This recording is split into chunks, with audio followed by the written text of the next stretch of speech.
Hi guys, welcome. I guess this is me, the streamer, yet again, coming back at you live with the sixth episode. I think it's the sixth episode. I can count. I can count, yeah. I learned it in elementary school. Talking about elementary school, we've got some very great guests today. First of all, I'd like to introduce to you the wonderful and very handsome LazyData. Say hello. Hi, I'm Lazy. Most of you know I me know you as are. the cheater who doesn't actually cheat, and every day is my birthday. Happy birthday, by the way. Yeah, Thank happy you. birthday, Lazy. Nice to have you here. Our second guest is BFlattened. If you would like to introduce yourself. Hey, I'm BFlattened. If you don't know who I am, I like Borderlands and I play it way too much. That's about all I got. Yo, Wait, Okay, so Borderlands in our stream? No. yeah, not No, allowed, no. banned. we're not gonna start with Borderlands. So since you pick up on this subject, Lazy, like for those who don't know, Lazy's whole stream and theme for him is like his birthday. He have a birthday cake for sub badges and so on. So tell me, where did that birthday craze come from? It started somewhere. I don't really know, but it only kicked off till one time I was in Killer Six's stream, and somebody wished me a happy birthday. Six saw that, wished me a happy birthday, tweeted it out, and then by the end of that day, I had more people wishing me happy birthday than on my actual birthday, including Gearbox's community manager and 2K's head of influencers. Both of those Oh people wished me happy birthday. We were one step away Oh from Randy himself. my god. And it just kind of went from there every day. That's amazing. I see. Okay, so now the question for Be Flattened. What keeps you inspired to continue playing Borderlands after all this time? Say, Borderlands player, so why you keep playing? Because some people drop out and you're still here with us. uh, so I've been playing for probably about 11 years now, back in Borderlands 1. Pre-ordered the game every single time. Um, I probably lost count around 25,000 hours, and the way that I continue is it's not necessarily the game that's new, it's how you approach it that makes it new. So, you can run into, say, a class mod that's on the ground. How can I build around that to make it fun?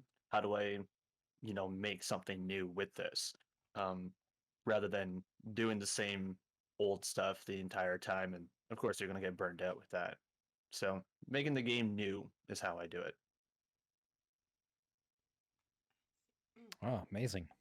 That's much of commitment. You said how much hours? That's a lot of hours. 25,000? I lost count at 25,000 hours. What the That's a lot of hours.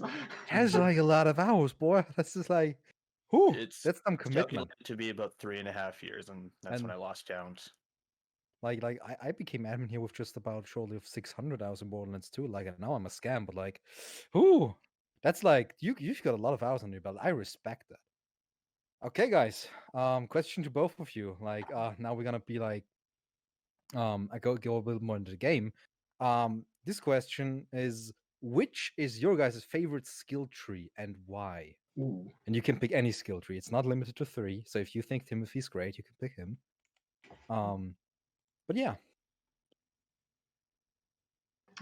Personally, I really like a lot of Lilith's skill trees in Borderlands 1. They had a lot of good skills. You know, you had actual shield regen skills that made a difference. I really liked some of her melee skills. I played a lot of melee Lilith. Um, so both of Lilith's fire melee tree, which is the right hand side, the red one, forgot the name of it, and her left hand side one, which was the more shield and daze skill trees.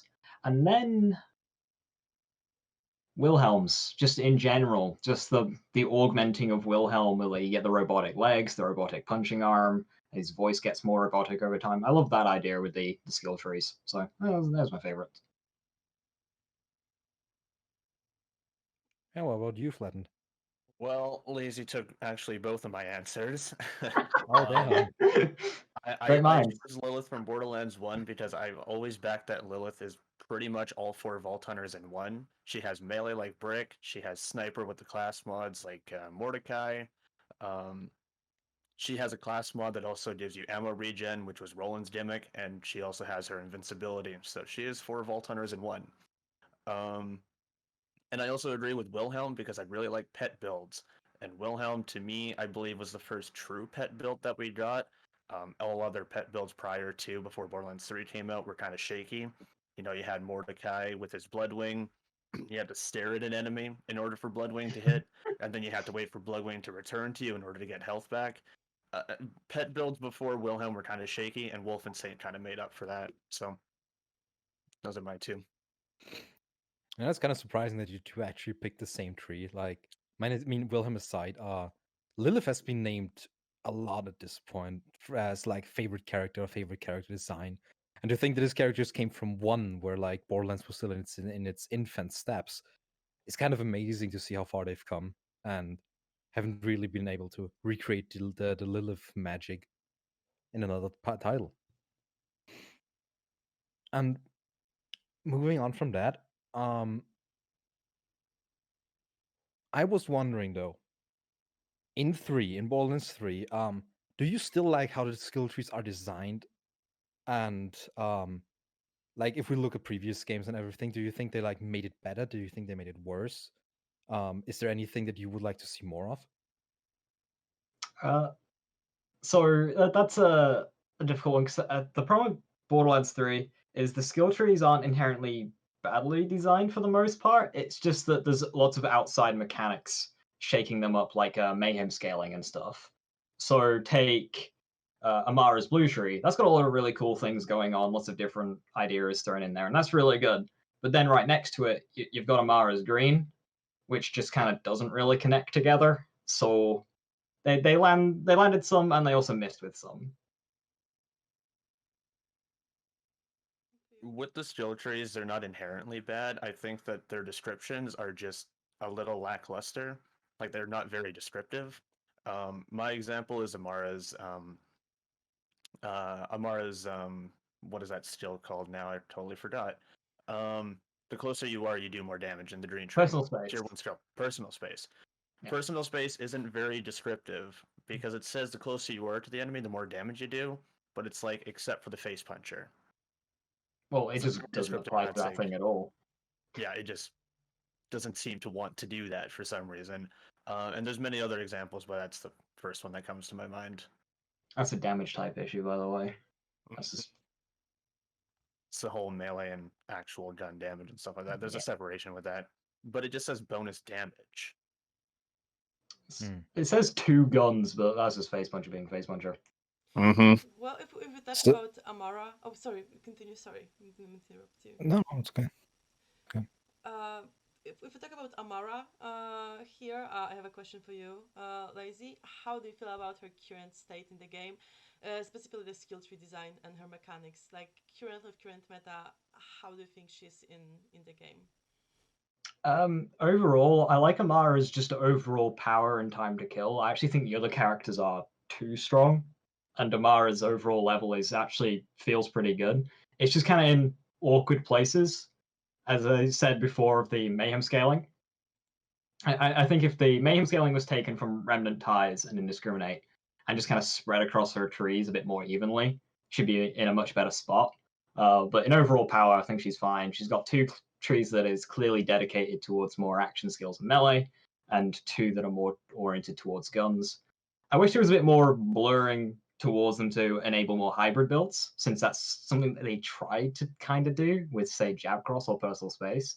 I think some more emphasis on those hybrid skills would be pretty good as well. But yeah, in general, again, hits in some marks, misses in many other marks. Mm-hmm. I see. Okay.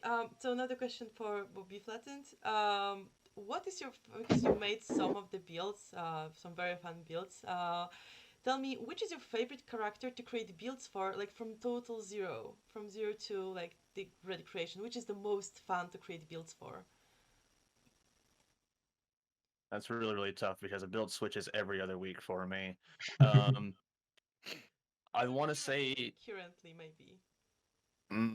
Currently, I want to say, oh man, it's a toss up between Zane and Flak because Flak has so many class mod options, and I think that there's more class mod options than most Vault Hunters right now. But then there's always the Zane train that's going on right now because Zane is ridiculous at the moment.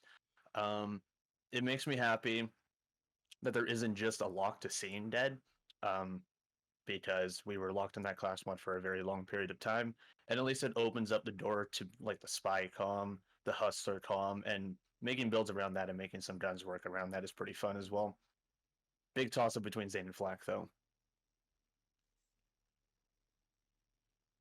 So this was originally made to be a question for Lazy, but I think this is a question I can actually ask both of you easily.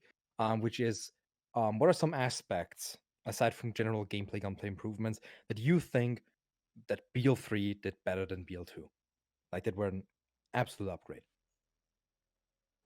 Well, to me, that's immediately just the gunplay, the movement, the general gameplay. Just moving around in the game, the mantling, the sliding, the way the guns feel much heavier, much more deliberate in this game. All of that was just far better, and it does make playing BL2 quite difficult. Again, yeah, the sound design is pretty good as well. I like how different parts in the guns make the guns sound different.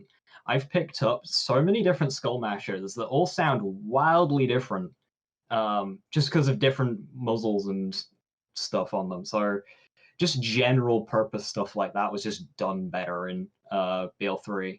And it's a smaller thing, but I've recently turned on the volumetric fog setting in the graphic settings.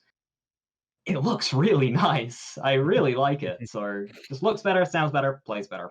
The content, different story, but just the baseline, much stronger. Yeah, man, I'm personally also a big fan of the radiation kill sound when it just like that's like the Geiger Explosions. counter sound, and the bigger the radiation, the louder it gets, and it's like really big explosion. It's like it just crackles all the way. It's goosebumps. Anyways, Flattened, what do you think? Besides, okay, this one's tough, but Mm, I think mine would first go to, and I know this was excluded, but I need to mention it. Quality of life upgrades. A lot of the mods that were in Borderlands 2 were just vanilla aspects in Borderlands 3. Things like auto picking up things, buying all ammo in one, mantling, sliding, basic stuff. Those were all modded stuff in Borderlands 2 that were vanilla Borderlands 3. Sound design that was mentioned. I really like the soundtracks of pretty much every planet, every single event and location. Namely, the Captain Haunt theme was probably my favorite. It really throws you into that battlefield a little bit more. Um, gun sounds absolutely amazing. You mentioned Drumpy, the radiation explosions. That was great. The return for Cryo from the pre-sequel and how that was designed. Really enjoy that as well. Um, and finally, every single Borderlands game was ahead of its time when it released. Borderlands 3 kind of did that as well with like the cell shading and graphics and stuff like that. So I really like where it's at right now with that. I see. Okay, I have another question for you both. Since we are currently waiting for a new DLC coming over, so tell me, if you were had opportunity to produce a next major update or DLC for BL3, either like a huge hotfix or an actual like whole DLC, what would you make it? Like, what would you want to add? What do you want to see there most? Personally, I'd like to see more just playable content, whether that be Proving Grounds, which I like a lot, Circle of Slaughters, Raid Bosses, Takedowns, anything like that. If I could just buy a pack of 5 bosses for about tenner, easy pickup. So I'd go in that direction, and of course, any bug fixes that I could. Nice. And you? I've discussed with my community a bunch of times about what we wanted to see, and this was leading up to Christmas. We were talking about a return to Gingerton 2, because I believe that in Borderlands 2, the Snowman Headhunter was probably one of the most played of Headhunters. Um, being able to redesign that in the Borderlands 3 world, I think would be amazing. You could have Genevieve as Grinchavive, you could have Trontaclaus, you could have the return of, what's his name, Timmy. He can be a true challenge boss. Say maybe Gingerton corrupted him over the years. You can return the Snowman. Um, you can have Christmas themed weapons. So Grinch could drop the reflux, but it would be candy cane skinned, and the chains would actually be candy canes themselves. There's just a ton of different options that you can do with that. For like a headhunter, $5-10, I think that would actually go a long way. I see. Okay, since you mentioned that you talk a lot with the community about this stuff, I mean, you both are content creators with huge communities around you who are like following you and are enjoying the game with you together. But I want to ask you guys, who inspired you to become a streamer? Who was like your the the role model for streaming? Who like inspired you to do it? You both. Initially, for me, that was Admiral Baru, way back in 2013-ish. He hosted the One Life to Live event, and I had just gotten my PC, and so I installed OBS and went live with One Life to Live. It was 4:3, 300 bitrate, all the drop frames. Rabbit remembers it. It was terrible quality, but I had a lot of fun with it, and that's where I started, and because of Admiral Baru.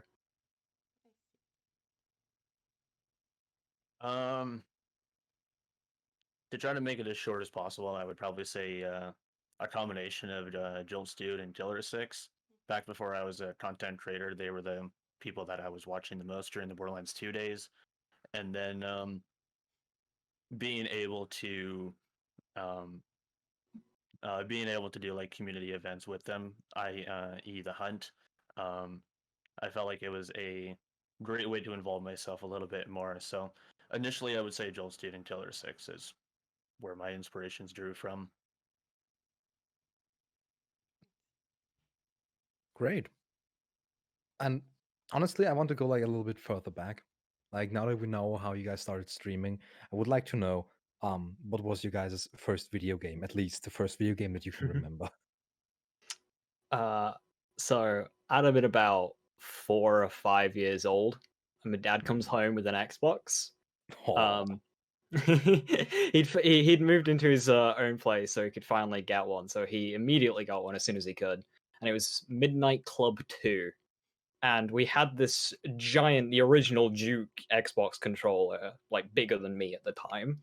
I could barely reach the buttons. Picked it up, drove in a straight line, hit a wall, blew up. And that was the first time I played a video game.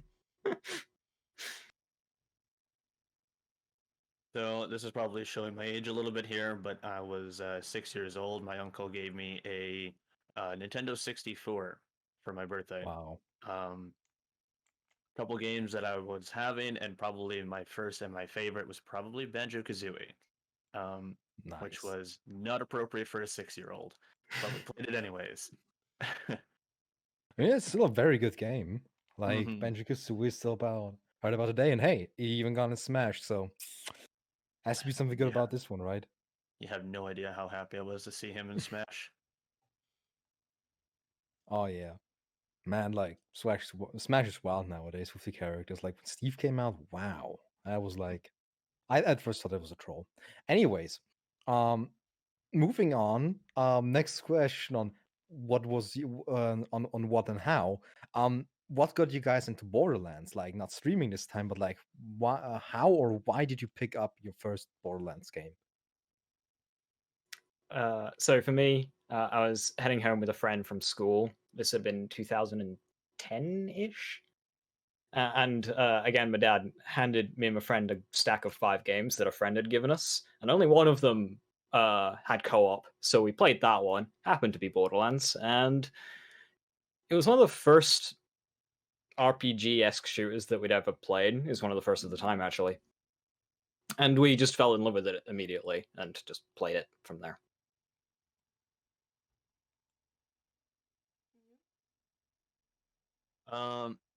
This is going to sound crazy, but initially, when I was first introduced to Borderlands, I actually did not like Borderlands at all. Heresy. A friend of mine was playing it in late 2009 when it first released. He was all over that, and he tried to introduce it to me. Did not like it at all. Tried the co-op experience, was not for me. I saw it on sale at a local EB Games for like half off or something. and I said, you know what, we're gonna try it one more time. I'm gonna try it for the solo experience and see what I think of it, and give its proper like judgment from there. I have not put it down since. Amazing. Okay, BFlattened, you mentioned about the BL freehand, the BL hunt generally, the challenge, and I know that the new hunt is coming over in March for Jolsdude. So, what are you most excited about for the upcoming hunt? Because I'm assuming you're both gonna participate in it. Yeah, for me, the most exciting thing is more of just the event itself, just the community getting together on one big race, and just all that side of it is what I'm excited for. The actual route itself for the hunt doesn't really have me excited compared to BL2, to be 100% honest. But the event itself is cool, thanks to Jolt for hosting it. So, just the whole community side is what I'm looking forward to. Uh, there's a lot that I am excited for. So I entered only one hunt so far, and it was the final hunt of Borderlands 2 back in 2019. I wanted to dedicate as much time as I could to it. However, the very first night of the hunt, I had a power outage and I could not play. And then the following 4 days, I was working like 50, 60-hour weeks, so I could not dedicate any time to it. Um, Aside from community and everyone just getting together on one solid week, you know, a couple thousand people or whatever it's going to end up being, my most excited moment for this is actually being able to dedicate a solid full schedule to it and just to be able to challenge myself in that. Um, but of course, the most important is community and, of course, hopefully breaking records for St. Jude's Hospital because that is the ultimate goal for it. Okay, cool. Okay, let's talk about your favorites in the game. So I'm gonna ask one of the questions we have prepared for that. So, what is your favorite non-unique gun and why? Oh, that one's really, really easy. That's the double anarchy from Borderlands 1. That's Oh easy. man. Double anarchy. Okay, so give us like reason for that. I mean, everybody knows that, but maybe you have other view on that than others. It's because it did so much damage, and you could just play so aggressively with it. Pairing it on, say, Lilith, you just hold W running at enemies, just mowing them down. It was just a really aggressive gun that rewarded you being closer, which worked well with Lilith's skills, her movement, her survivability, her ability to face tank despite not having lifesteal. It just worked hand in hand in it. Just a lot of fun. I feel a little scattered on this because I really enjoy mashers, but at the same time I enjoy Borderlands 2 shotguns. But at the same time, I enjoy like Jacob snipers, like the Muck Amuck. Uh, there's so many to choose from, but I think ultimately it would be mashers. Mash is a good choice. They feel Two so two good. BL answers there. Wait, pardon? Mhm. Two BL1 answers there. Yeah, But both There's one answer again. Yeah. shows a lot about the current state of Yep. the game if you go back to Borderlands 1 for guns. Yeah. Like as someone like personally as someone who has like played Borderlands 1 long after this come out, I've played it first time with Game of the Year. You really have to like grow and like the game. You just don't like it at first because it's just so mundane. But it has few things, a few details that just makes it special. And then this starts at like playing Lilith or any of the other classes that aren't even remotely as good, and up to meshes and everything. It's kind of amazing to hear how often we've heard like Borderlands 1 things at this point. And moving on, like from with favorites, and this time also least favorites. I would like to know from both of you, um, what is your most and least favorite part of Borderlands as the franchise? But you can also just say Borderlands 3 at the moment, like maybe easier. I'll let you lead with that one, B-Flat. Oh no. You don't get to take an answer of mine this time. Yes. Most and least favorite? Huzzah! Oh God. I would say I'm going to be sticking to Borderlands 3 on my first answer, at least. Um, I really enjoy how pets are. I know they're not at the point that they should be. I know they aren't at the point that they should be, and there's a lot of work to be done still. But I've always been a pet build fan, um, and I think that there's been vast improvements throughout the games. Like we talked about Bloodwing Mordecai, we talked about Wolf and Saint Wilhelm, and now we have Flack, who he is now. Um, I think that pets have been like going through the franchise and evolving as we go. I would just like to see more attention on that to make a true pet build. Um, and my least favorite is oh god. Oh lord. Um that's tough. No one Can I said come back to instant that coffee. actually? Yeah, I can go. We'll Oh. allow it. You So- go ahead. Yeah, so my favorite part is going to be just the general gameplay, the gunplay. It's how I'm able to play the game so much, just because it's fun to play, it's satisfying. And then, of course, I know I'm saying two things here, but just their general boss design. I really like Borderlands bosses, from Wotan to Hyperius to Anathema was very fun. First time I enjoyed that one. The music on those bosses as well. And Vorak. Vorak was definitely a favorite of mine. So yeah, just those big bosses and the gameplay and fighting them I enjoyed a lot. In terms of the thing that I dislike the most, probably it's hard to pick something out from the older games, and even this one because it's so good. But just the general bugginess right now, lots of things just not working right, not working at all, and the lack of endgame content. So just kind of that area of BL3 is the bit I dislike the most. I see. Okay, yeah, I have a question for you. Unless you've chosen your least like. Hey, I mean, I have yeah. found my least favorite. Yeah, I had to hit visit us. all the games in the. I had to visit every single Borderlands game in the last 30 seconds or so, so that was tough. Um, I would just say overall Stalin. I didn't really think that Stalin was ever at an amazing high point in either of the games. Talking 1, 2, and 3. Um, I didn't really like Borderlands 2 Slag Stalin. I didn't like the OP Stalin. Um, Borderlands 3 Mayhem Stalin has been kind of shifty back and forth. Um, Borderlands 1, I don't know, it just seemed kind of plain to me, but I'm glad that they've improved on it at least. But yeah, just overall scaling in general. Nice. Okay, I have another question for you, BFlattened. So, if we talk about the design of the game, what would you have done different? If you were the one to design the arms race, what would you change about it? Okay, so I'm probably this is probably where I die on this hill as soon as I mention this, but let me explain. I swear. I'm gonna start off by saying I'm looking. it's gonna be bad when I first say it, but let me explain.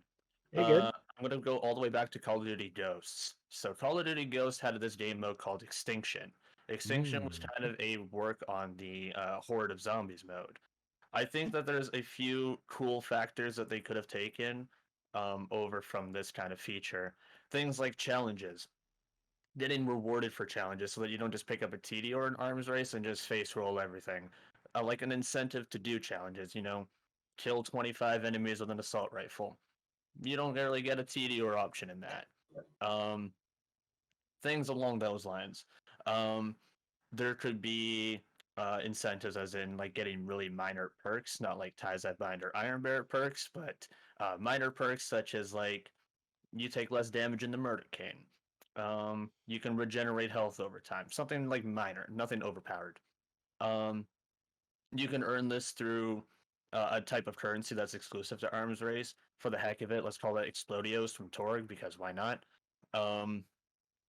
You could do sort of like starting hordes in the sense of based off Extinction, they used a drill for these hives. You could do the same thing for Tannis. Use a type of drill for Iridium. You can also set it up for Borderlands 4 with like dialogue and stuff like that. I'm sure that Tannis would probably make some sort of mention to some sort of Iridium in science experiment, but I think that's kind of what I would throw in on top of what we have already. It's weird, I know, but that's the first thing that came to my mind. Okay, I mean, chat. I think decided already what they think about this. I did not see yet. But- I'm very, very concerned. The chat started to come around a bit, so you're good. Yeah. I mean, I gotta say though, I was hella surprised to ever hear Call of Duty Ghosts being mentioned ever again in this timeline. Especially in a Ever. positive light. Like, yeah, especially in a positive light. Like, I played that game, and I actually have this one achievement where we actually finished one extinction run, and it's on my Steam profile as one of the rarest achievements you can get. With only like 0.1% of people that had the game actually getting it. It's like, wow. It's like this game did not age well, and it's so amazing to hear it being mentioned because it kicks me right in the face with all the nostalgia, even more than if you mentioned Black Ops 2, because Black Ops 2 is always mentioned. Should probably clarify, I'm not a Call of Duty fan. I just think that that specific thing has some Oh yeah, definitely, good things with it. Okay, definitely. fair. Okay, you're excused then. Lazy, I have a question for you. It's gonna be a tricky one because I'm about to ask you, what's your favorite gun to use on Amara? And actual gun, not face puncher. Ooh, there are other that- ones. Hellwalker, of I course. know that shocked you, but yeah, except for face puncher. Yeah, Hellwalker, of course. She's got insane accuracy and handling, so she just gets the super long range, tight spread. She's got very good crit bonuses, and Indiscriminate exists. So you just go around one tapping everyone, like actually able to do that with a Hellwalker. So, Hellwalker.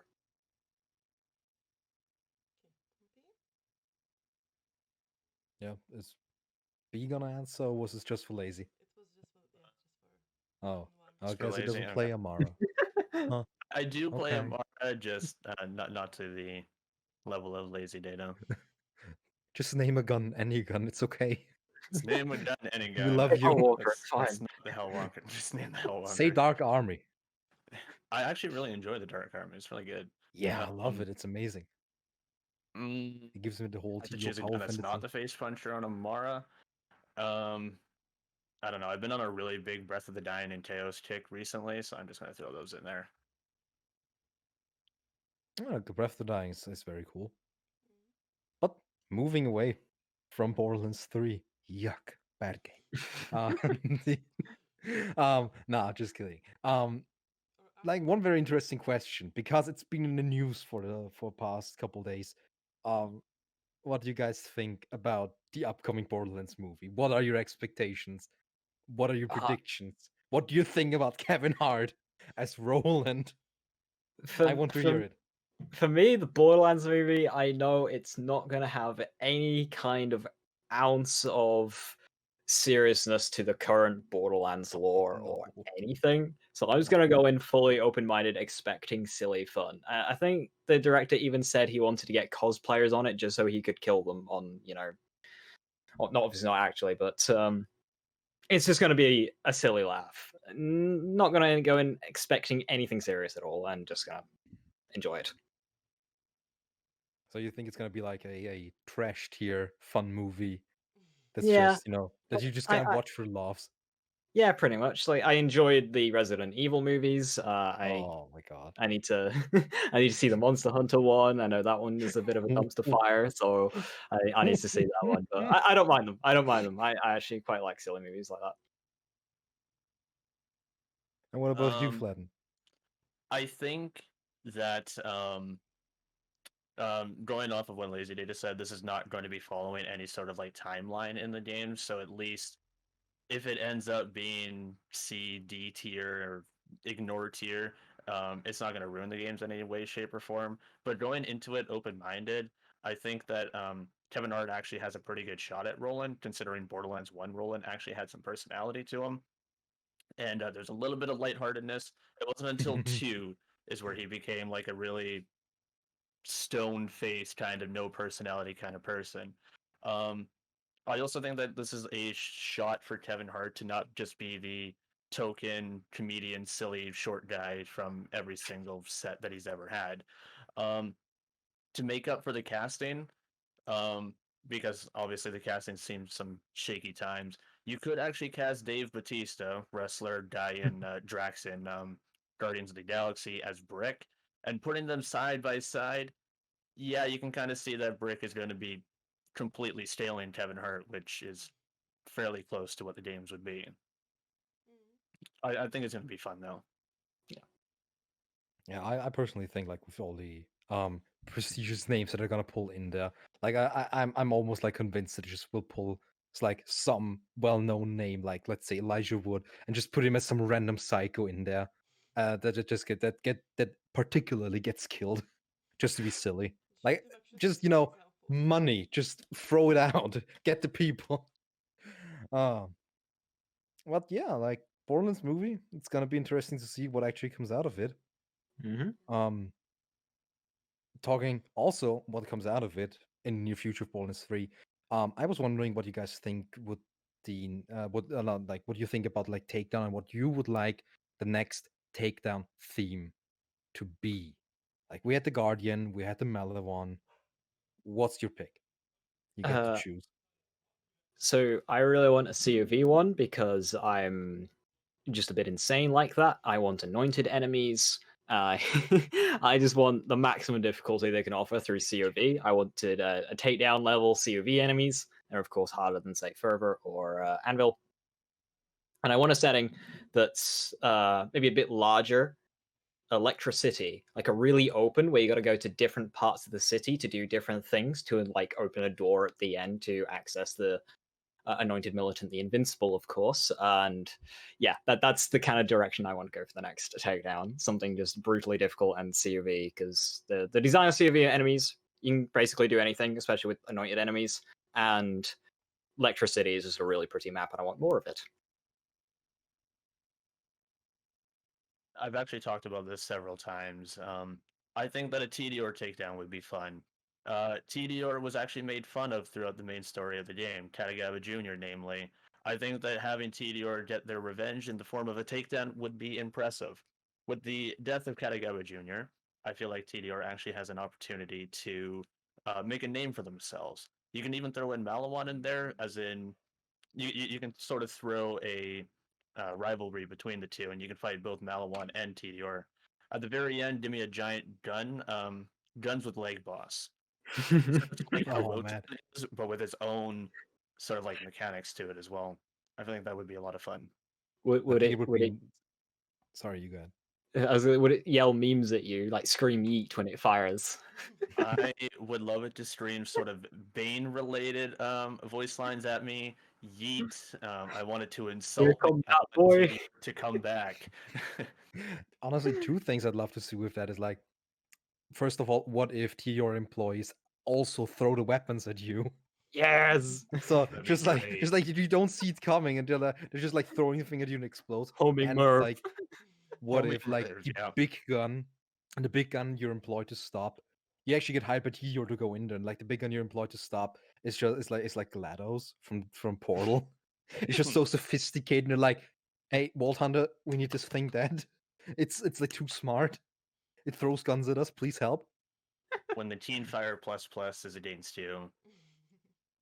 Yeah. I think TDR would be really cool, like the most criticized company and brand, and there's a reason for that in the whole game, and they're like getting revenge on everyone. That would be something I would like to see in the game as well. Like, give them some life, give them some more lore and some context of why they became such a quite powerful manufacturer from being known as the most trashy one, at least lore wise, not gun wise. So we talk about guns, manufacturers. I have a question for you guys. So if you were to be hired by one of the manufacturer and work for them as anyone you want, which manufacturer would you want to work for?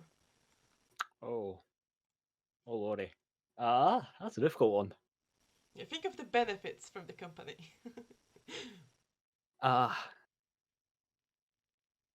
Jacobs? They seem like, at the moment, outside of the whole bounty of blood thing, the least evil, the least likely to get shot at by a Vault Hunter. That's a pretty good benefit. Yeah, that's true. And for you, Platten? Lazy stole my answer again. It is Jacobs. I Fine, I'll Jacobs say had to no. ask you first. Alright, Jacobs has a mansion. Their voice lines are hilarious. You know, meet them with the business end at the end of a Jacob shotgun. They don't really have any family rivalry going on, seeing as we killed the sister off. Least likely to get shot at by a Vault Hunter, and yeah, I guess the whole whiskey around a bonfire also sounds pretty nice. Okay, so I have a question here that you cannot steal from each other answers for, which is where did your nickname and your profile picture and like your whole theme came from? It's a Oh, question for both. Yeah. okay. So my name was page 30 odd of Xbox Live generated names when I first got Xbox Live quite a few years ago. And yeah, I just saw it, liked it, stuck with it, never changed. As a profile picture, not really a story. I just pick pictures I like, rotate through them, and then stick with the ones that I just people start recognizing me by. So, hi, yes, no real story behind the picture. Well, Lazy stole my answer again. No. God damn it, guys! We're trying It to happened. make it easier for you. B-flattened is a combination of a few things. The B-flat portion is for my love of music. I really do enjoy it. Concert B-flat, if you've never heard it before, is an amazing sound, and a lot of songs that I also enjoy are also in the key of B-flat. The flattened part came from a phrase when I was actually playing a lot of PvP shooters way back in the day, things like Call of Duty and Halo, and I hate to mention Call of Duty again, but things that I would say are things like every 12-year-old on Xbox would say, get flattened, be flattened, things like that. So I kind of just combined the two together. As for the profile picture, DJing is something that I've been into recently. I've done conventions, I've done bar gigs, club gigs, and it is headphones over top of different sort of audio levels going up and down, with just my name across the two headphones. I mean, we were just joking about like how you guys stole each other's answers, but I think we actually had one episode where like both of the streamer names were based on like their actual names or something. So like there was actually a case where both had the same answer. That was amazing. So my next question, yeah, it's gonna be like, since we already talked about like manufacturers and everything, I would like you to rate the manufacturers in your opinion on a scale of evil to nice. So which one do you think is the evilest? Which one do you think is nicest? And who's more like in between? Is anyone not evil in the Borderlands universe? It's your pick. uh, well, Capitalism, baby. I suppose Hyperion has to be in there as one of the more evil side. Like it was taken off by Jack, and then as we saw in the pre-sequel, everyone behind Jack just wants to be Jack again. So I think they take number one. Malawan, of course, close behind in my opinion, especially on the weapon trailers in Borderlands 2. They were talking about how murder was an art form, and that's pretty messed up. And I love it, so they're close. And then COV without a leader, are they evil? Probably. I'll keep More to like themselves at chaotic. least. Yeah, it was chaotic is there. Tedior, they're evil. They're either the nicest or the most evil. I don't think there's an in between with Tedior. It's just one extreme or the other. And then Vladov, there's kind of bastards. And then Jacobs. SNS are the nicest. I'm going with SNS as the nicest. They just make useful things like lost loot machines and loot beams. Wholesome. Oh man, this is tough because it really depends on the game. They really had a lot of shift coming from Borderlands 1 to 3, like Atlas, for example. Um, Good God. I think the nicest would probably be right now, I would say Atlas. SNS also didn't really do anything, so that's also a good answer. Most evil would probably be the rotation of Bandit to COV / Hyperion / Malawan. They're kind of all fighting for top spot at the moment. COV is kind of just psychotic cult followers with the twins at the top. Hyperion was just let's supercharge a Volk key in 2 and blow up Pandora. But as Hyperion says in Borderlands 3, we're not the bad guys in this one. Well, it was a death sequence from the the revive station. Either way, that was a voice line. I think Vladov is actually in the middle. I don't really think that they've actually leaned or done any evil things between. They haven't done anything to be super evil or super nice, and I think Jacobs is also kind of leaning on the nicer side because they've proven that many times. But they can also lean middle a little bit as well because they have the money to do pretty much anything they want if they want to turn at any point. Am I missing any manufacturers? I I don't mean, know if none I of you missed have any. mentioned Anshin yet. Nah, Anshin. Pure Pearl. Shields. Pangolin, I mean. Nah, Pangolin. Pure Shields. Mm. Haven't really done anything. Ah, that's a good point too. That's tough. I mean, how are you gonna like reach world domination with shields? They can only. Good point. There's no actual offense to them. Unless you go with But Nova a good Shields all defense the is great time, you know? offense, I guess. Oh yeah, Nova shields. Yeah. Damn. World domination by Nova Shields. Just running at every enemy and exploding on him every time. That's one way to do it. Got me there. Well, moving on. This is a question that I've really liked. We've asked this one before, but like not in here, like a different stream. But like, if you guys died right now on the spot, you got shot by a Oh wall no! and yeah, oh no, and you had a loot explosion, of like items that describe you the best. Like, what would it contain? Cake, tea, pizza, and then spaghetti. Yeah, spaghetti. Any particular weapons? Any particular guns? I would drop car parts. I like cars, Oh, so I would improve your sought after upgrades to your vehicles in Borderlands. Shooter? Self car and a party set for a birthday. Perfect.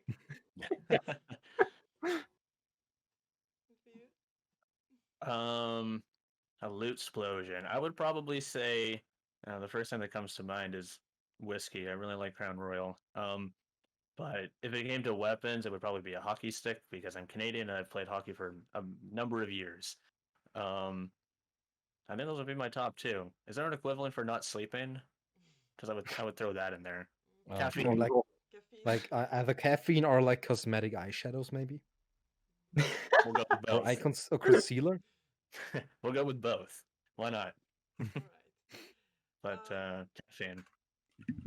Okay, so you guys probably get a lot of questions about, even here right now, what's the best gun, best build, best Vault Hunter for this, for that. I'm gonna ask you some less conventional question.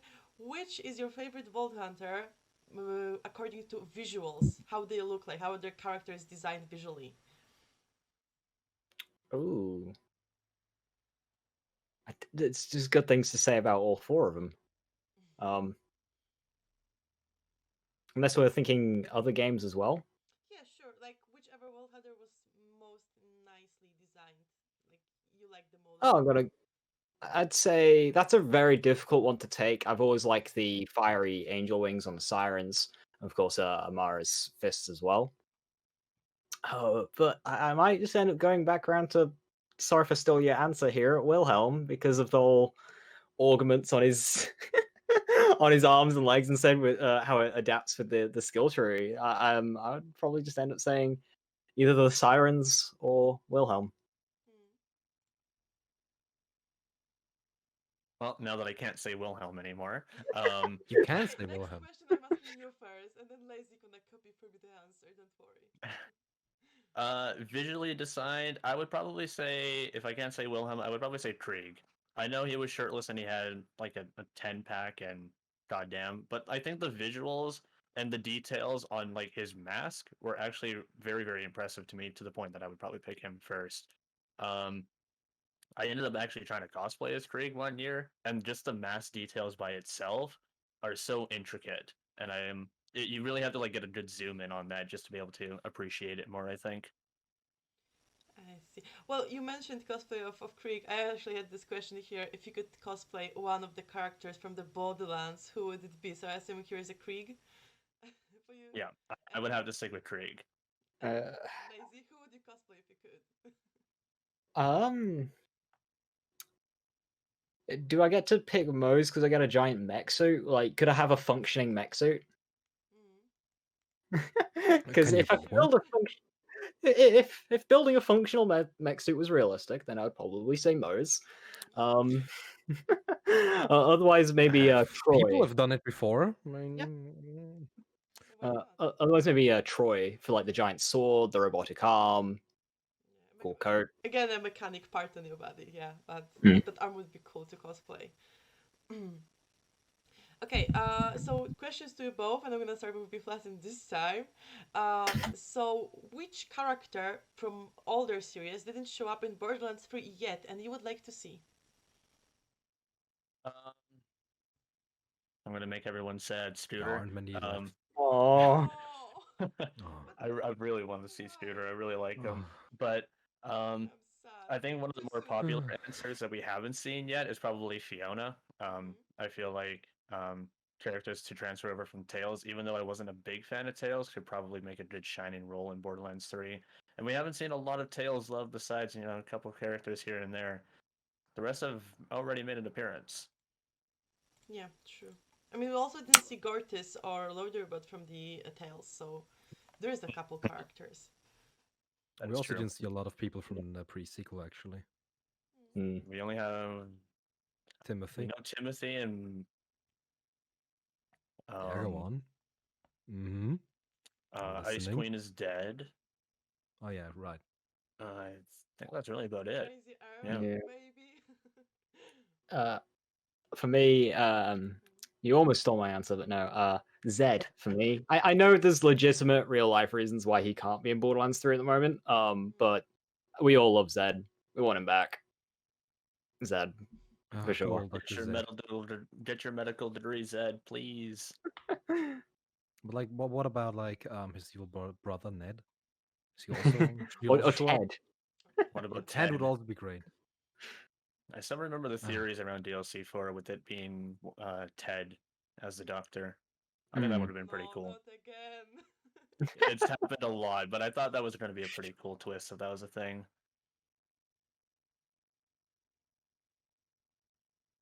All right. Now, like, as we're edging to the end, I'm gonna ask like a few more questions about like balance, because we all love to talk about balance, don't we?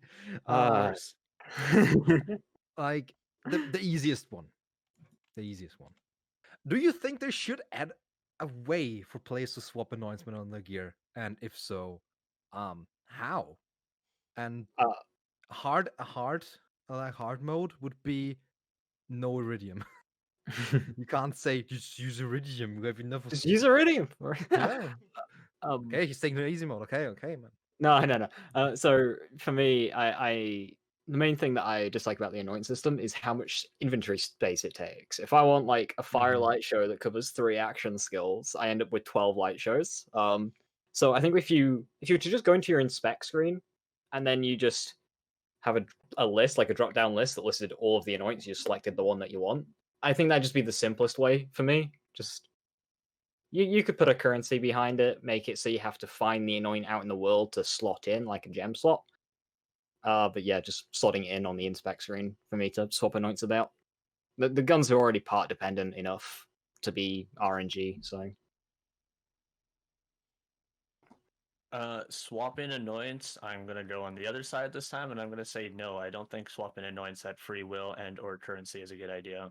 I think that would eliminate half the point of the game, which is loot, and slotting in gemstones and being able to have free will of just swapping them would kind of kill down farming a little bit.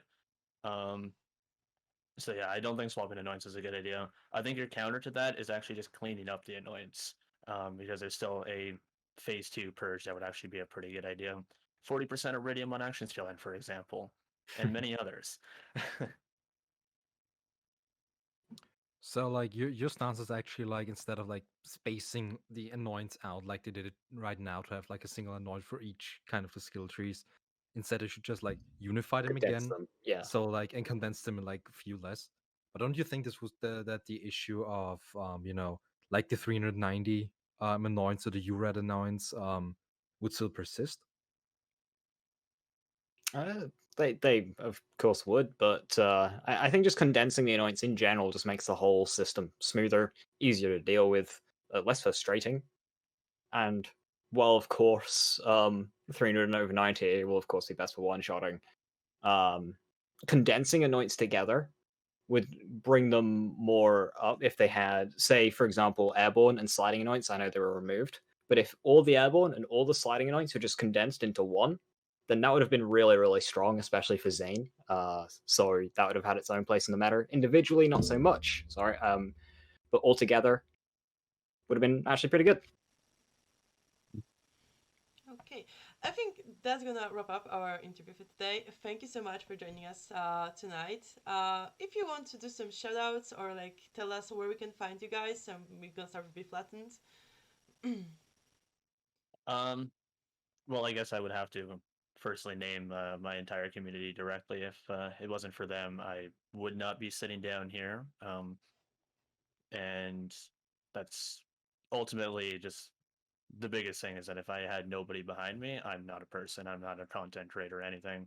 So that would definitely go out to them directly. They know who they are. There's a few in here as well.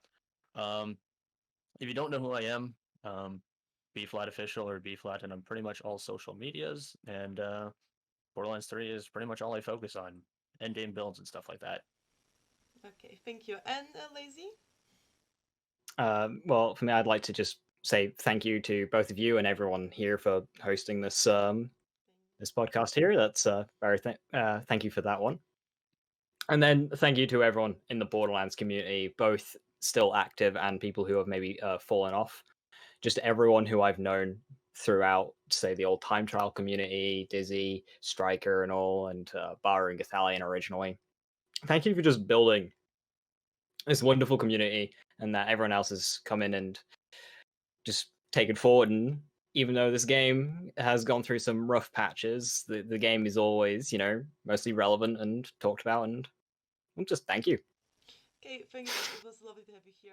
Thank you for coming, those definitely. for those who missed it or were like come over halfway through, we're gonna upload the video soon on our YouTube channel, and we're gonna post the link on the Twitter and on our server news.